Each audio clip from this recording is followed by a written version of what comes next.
வாழ்க வையகம், வாழ்க வையகம், வாழ்க வளமுடன். வேதாத்ரி மகரிஷி அவர்களின் நாள் ஒரு நச்சிந்தனை. நாள் மே 7. தலைப்பு அருள் வெள்ளம். நமது வாழ்க்கையின் நோக்கம் அமைதியும் நிறைவும் பெற்று வாழ்வதோடு ஆன்ம வளர்ச்சி பெற வேண்டும் என்பதே ஆகும்.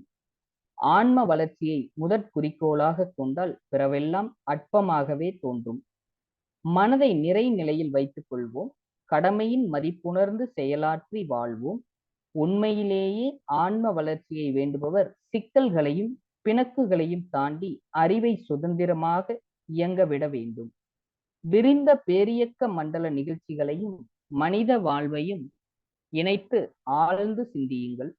தன் முனைப்பு என்ற திரை கரைந்துவிடும்.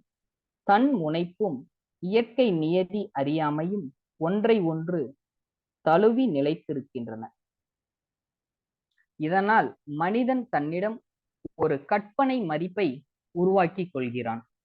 இந்த மருள் கொண்ட மதிப்பை அடிப்படையாக கொண்டு பிறரை ஒப்பு நோக்கும் போது கருத்தில் வேறுபாடுகளும் பிணக்குகளும் எழுகின்றன. தனது மனதை சீரமைத்துக் கொண்டு எவரை எக்கருத்தை தன்னோடு ஒப்பு நோக்கினாலும் ஒரு சமநிலை உணர்வு உண்டாகும். இந்த உணர்வில்தான் பேரின்பம் தொக்கி நிற்கின்றது. இப்பேருணர்வே அருள் வெள்ளம் ஆகும். வாழ்க வளமுடன். வேதாத்ரி மகரிஷி.